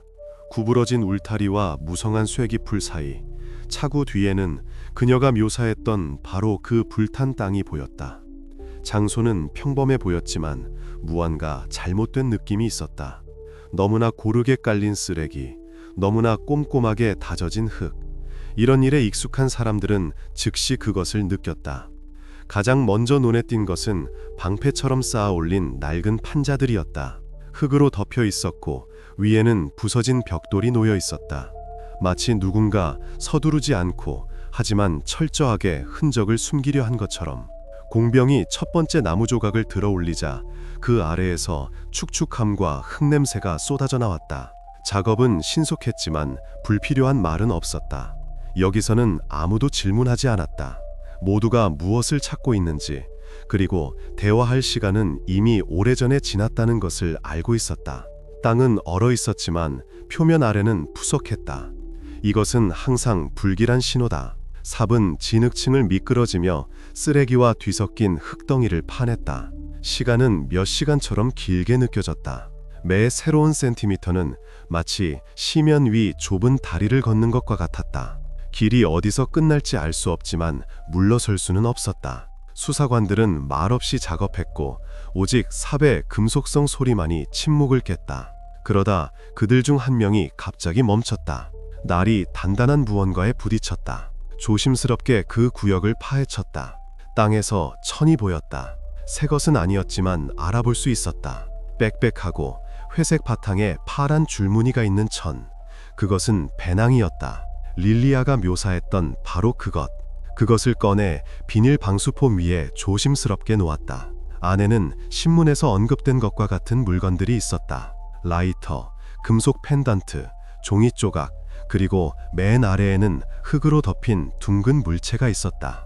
은화 일루불이었다. 이 발견은 마지막 마침표였다. 이제 모든 것이 맞아떨어졌다. 자백, 일기, 장소, 그리고 모든 이야기의 중심이 되었던 물건. 옆에 서 있던 수사관은 전문가에게 그저 고개를 끄덕였다. 말도 감정도 없이 모든 것은 행동으로 말해졌다. 루브를 감식반에게 넘겼을 때 연쇄적인 조사가 시작되었다. 그 표면에는 미세한 혈흔과 엄지손가락 지문이 남아 있었다. 그리고 이 지문은 데이터베이스와 일치했다. 알렉세이의 것이었다. 실수는 있을 수 없었다. 나중에 법의학 감정 보고서에는 건조하게 기록될 것이다. 사망 원인, 둔기에 의한 두부 외상, 시간, 실종된 밤과 일치함. 모든 것이 분단위까지 일치했다. 이 문구는 차가운 선고처럼 울렸다. 새로운 것을 발견했기 때문이 아니었다. 아니, 그때쯤에는 이미 모두가 사건이 어떻게 흘러가고 있는지 알고 있었다. 의심의 마지막 여지를 닫았기 때문이었다. 이제 만약도 아마도도 남지 않았다. 황무지에서의 장면은 긴 이야기의 일종의 피날레가 되었다. 수사가 마치 원을 그리며 처음으로 돌아온 순간이었다. 전화기의 첫 실종 신호부터 얼어붙은 땅을 친 삽까지 모든 것이 더 이상 끊을 수 없는 사슬로 연결되었다. 장비를 끄고 탐조등 불이 꺼졌을 때 그곳은 다시 침묵에 잠겼다. 오직 방수포 위 배낭 옆에서 깨끗이 닦인 은화 일루불이 희미하게 빛나고 있었다. 작지만 결정적인 상징, 마침내 수개월 동안 추구해왔던 것, 즉 반박할 수 없는 증거를 안겨준 그것이었다. 바로 이 순간부터 사건은 공식적으로 최종 단계로 넘어갔다. 사건 재구성을 진행하고 더 이상 피할 수 없는 혐의를 제기해야 했다. 수사팀이 릴리아의 말을 확인하고 전문가들이 감정서를 작성한 후 사건의 모든 관계자들이 기다리던 순간, 즉 공식적인 자백의 순간이 왔다. 감정적이지도 직관적이지도 않은 서명과 날인이 지킨 문서로 기록되는 순간이었다. 이것은 이야기가 더 이상 미스터리가 아니라 법적 사실로 변하는 경계선이었다. 절차를 위한 사무실은 이전과 같은 곳으로 정해졌다. 조용하고 격리되어 있으며 불필요한 소음이나 사람이 없는 곳. 릴리아 앞 책상에는 깨끗한 종이 한 장, 펜, 그리고 그녀의 사건 파일이 놓여 있었다. 모든 것이 단순해 보였지만 방 안의 분위기는 거의 만질 수 있을 정도로 빽빽했다. 모든 숨소리가 있어야 할 것보다 더 크게 들리는 것 같았다. 수사관은 맞은편에 앉아 녹음기를 켜고 절차법의 정형구를 읊은 후 말했다. 릴리아, 압력 없이 이 페인 앞에서 당신의 말로 모든 것을 서면으로 진술할 준비가 되었습니까? 그녀는 고개를 끄덕였다. 아무 감정도 없었다. 눈물도, 절망적인 표정도, 변명하려는 시도도 없었다. 오직 피로와 어떤 내적인 체념뿐이었다. 마치 이 순간이 어차피 올 것이라는 것을 오래전부터 알고 있었고 단지 그 시기를 기다렸던 것처럼. 첫 단어들은 힘들게 나왔다. 펜이 매 움직임마다 걸리는 것 같았다. 글씨체는 고르고 깔끔했지만 군데군데 약간 떨렸다. 문장들은 천천히 문장 사이에 긴 멈춤을 두고 이어졌다. 그녀는 쏟아내듯 쓰지 않았다. 각 단어를 벽돌처럼 쌓아 올리며 아무것도 불필요하게 보이지 않도록 애썼다. 때때로 그녀는 멈춰서서 고개를 들고 그냥 벽을 쳐다보았다. 이 짧은 멈춤 속에서 무언가 이상한 것이 느껴졌다. 마치 그녀가 그 길을 마음속으로 다시 한 걸음씩 걸으며 그날 저녁으로 돌아가는 것 같았다. 수사관은 재촉하지 않았다. 오히려 필요한 만큼의 시간을 주었다. 그에게 중요한 것은 단순한 자백이 아니라 그것이 압력이나 암시 없이 그녀에게서 나오는 것이었다. 그녀가 글을 마쳤을 때 조심스럽게 펜을 놓고 쓴 것을 다시 읽은 후 페이지 하단에 추신을 덧붙였다. 저는 이것을 자발적으로 썼습니다. 아무도 강요하지 않았습니다. 말한 모든 것은 사실입니다. 서명은 마치 사소한 것에도 통제를 유지하는 데 익숙한 사람처럼 명확했다. 망설임의 흔적도 수정된 글자 하나도 없었다. 그 후 수사관은 구두로 이야기해달라고 요청했다. 읽는 것이 아니라 종이 없이 생생하게. 그녀는 오랫동안 침묵했다. 방 안의 침묵은 점점 더 짙어지다가 마침내 그녀가 입을 열었다. 목소리는 낮고 거의 억양이 없었다. 우리는 저녁에 만났어요. 그는 내일 경찰서에 갈 거라고 했어요.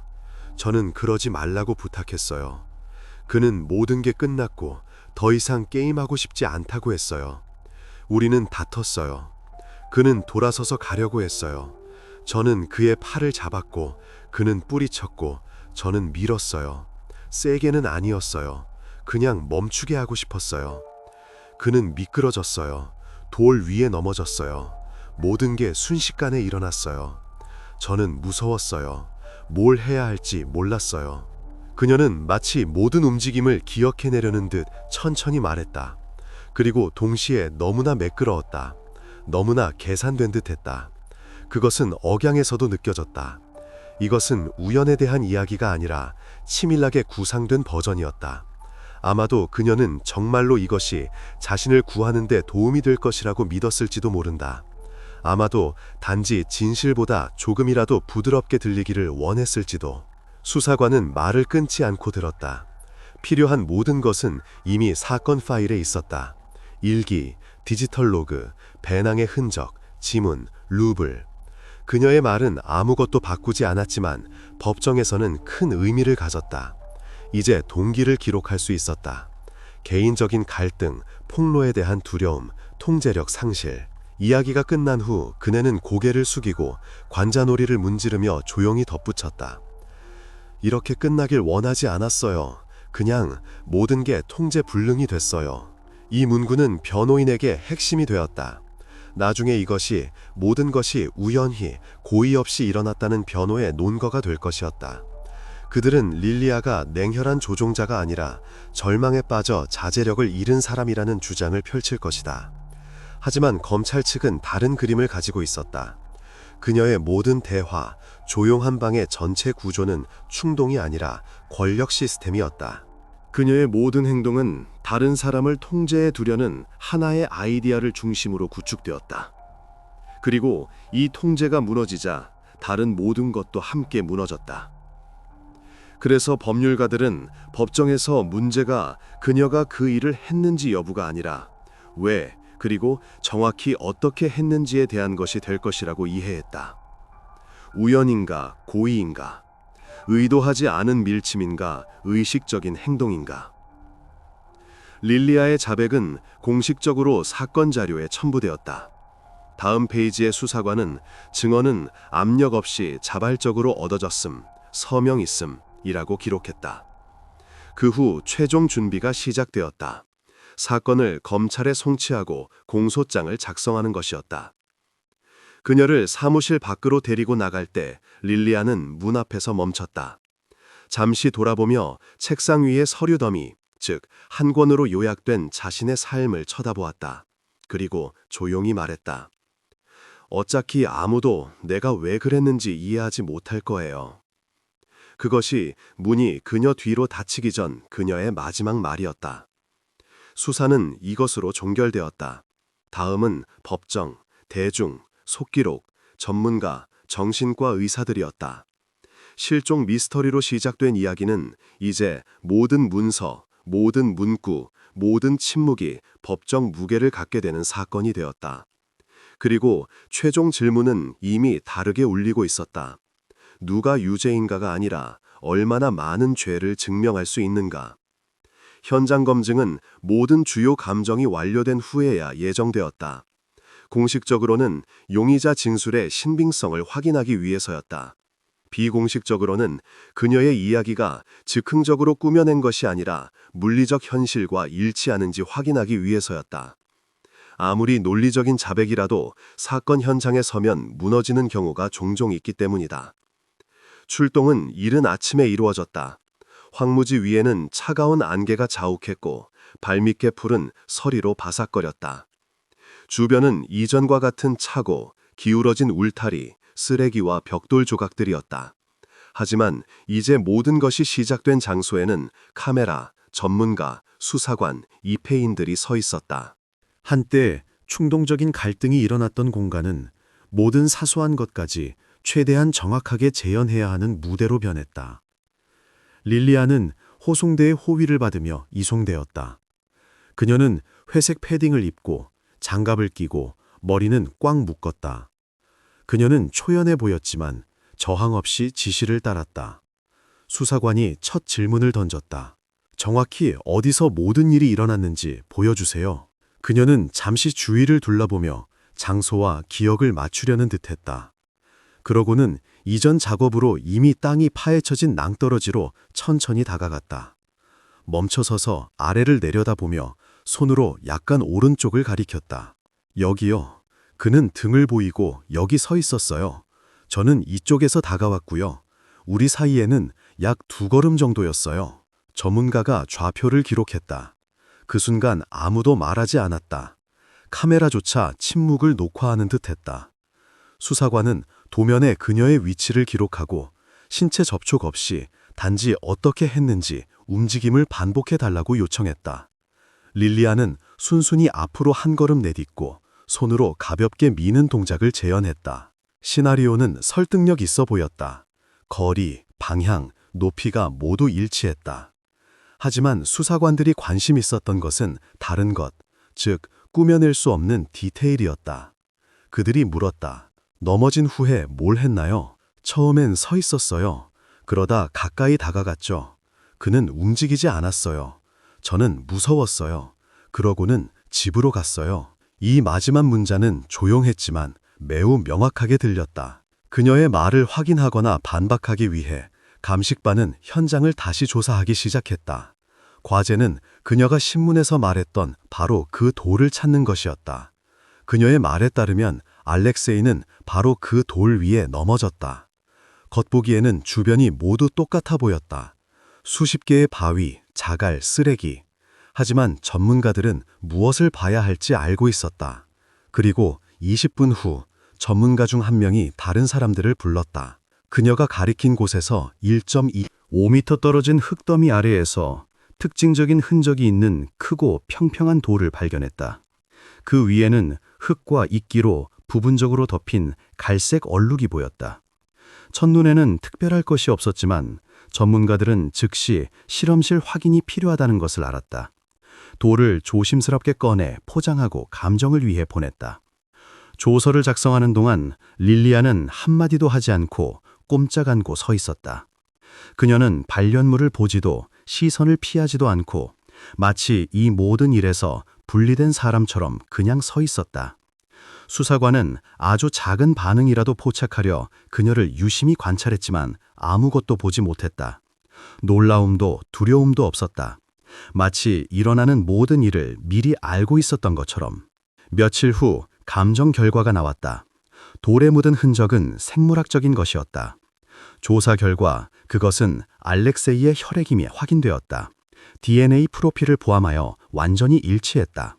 추가로 배낭 발견 장소에서 발견된 것과 일치하는 옷감의 미세 입자도 발견되었다. 전문가들의 결론은 마지막 의심을 걷어냈다. 릴리아의 밀침과 낙상에 대한 버전은 실제로 물리적 데이터와 일치했다. 부상의 메커니즘은 완전히 확인되었다. 하지만 수사관이 보고서에 지적했듯이 이 사실은 그녀의 행동을 정당화하는 것이 아니라 단지 상황을 명확히 할 뿐이었다. 사고와 흔적을 은폐하고 고의적인 것으로 위장하려는 시도는 별개의 문제이기 때문이다.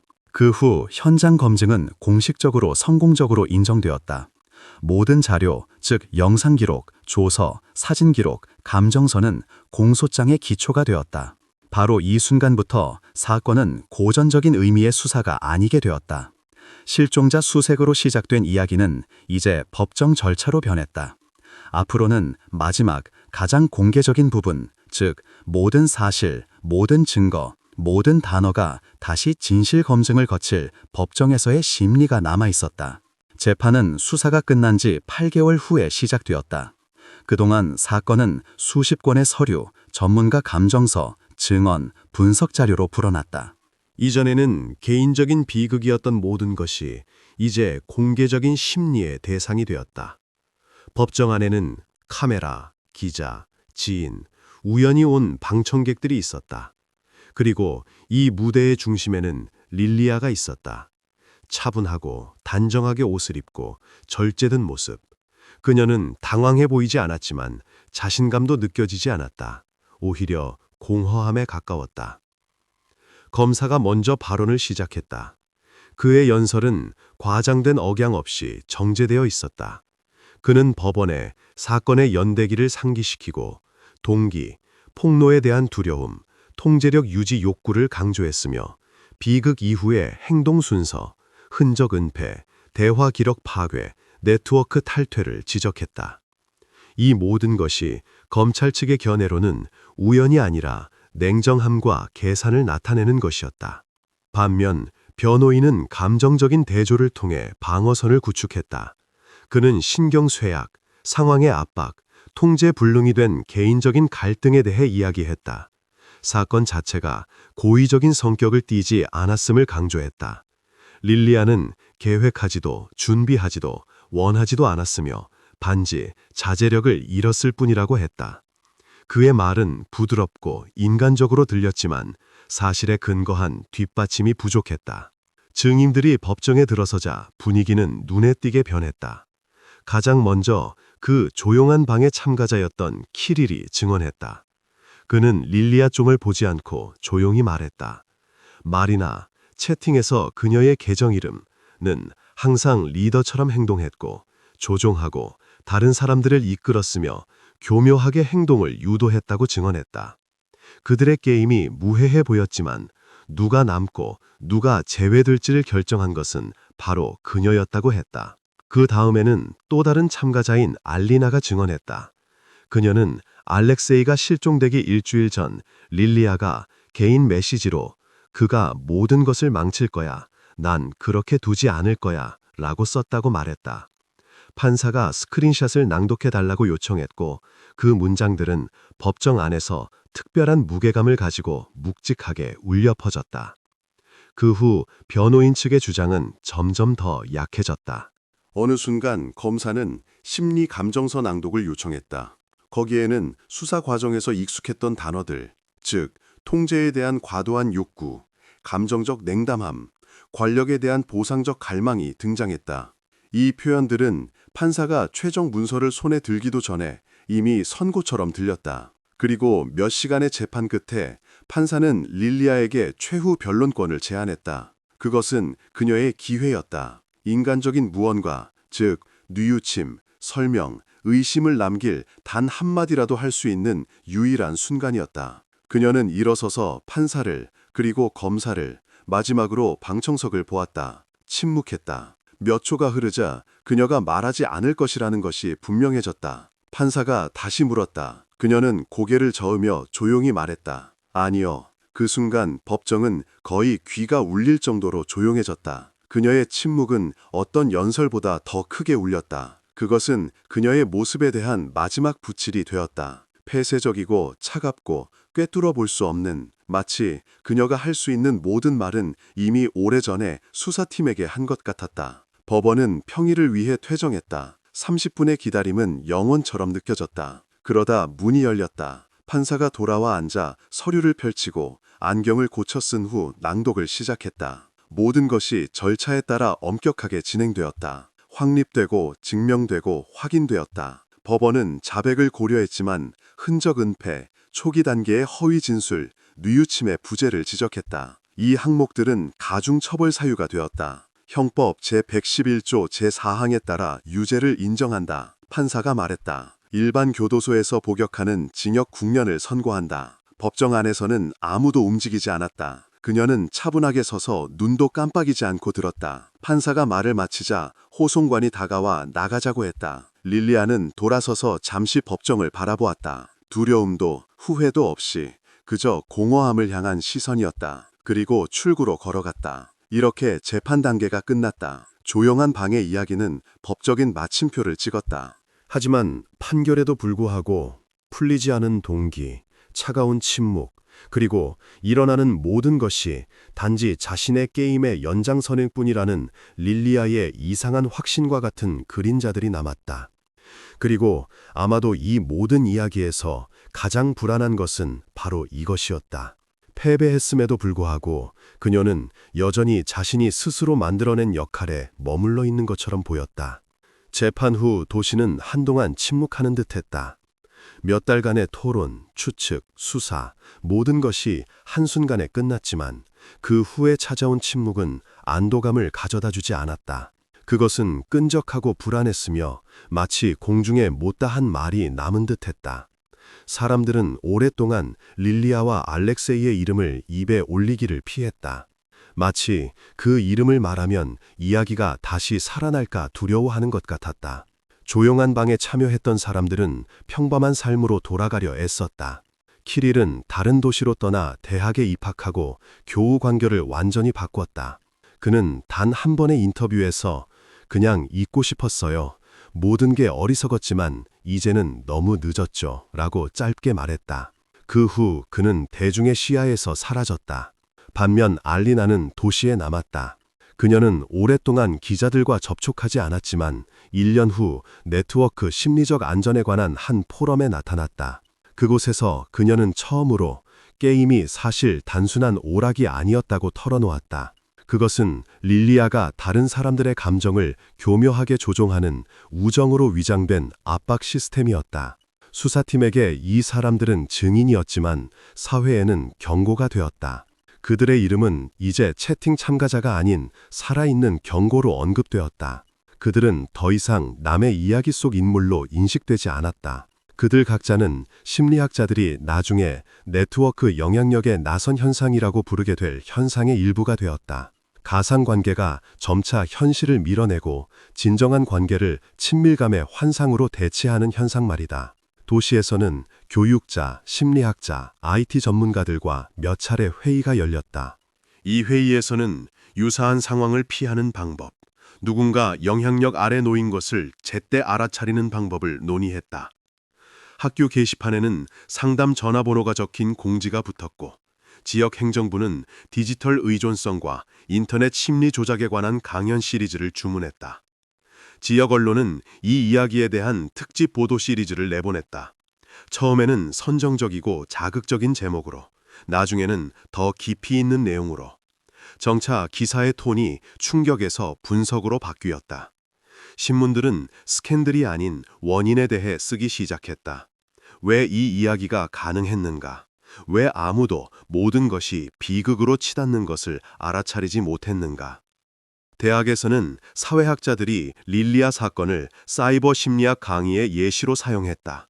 법률가들은 디지털 커뮤니케이션 관련 법률 개정 논의 시 이 사건을 인용했다.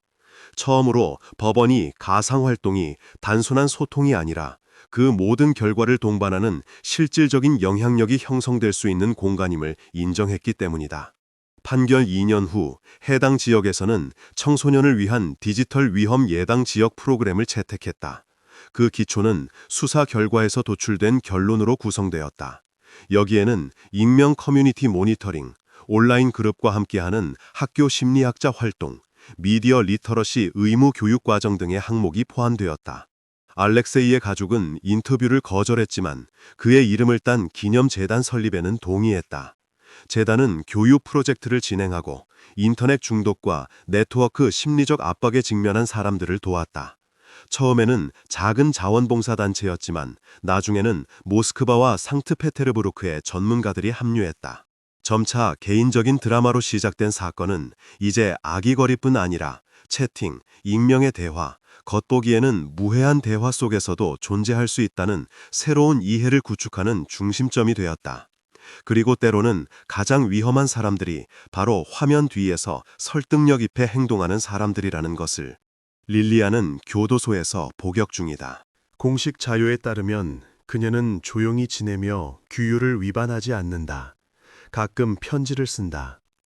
변호사에 따르면 그중 한 편지에는 나는 단지 모든 것이 내 뜻대로 되기를 바랐을 뿐이다 라는 한 문장만 적혀 있었다.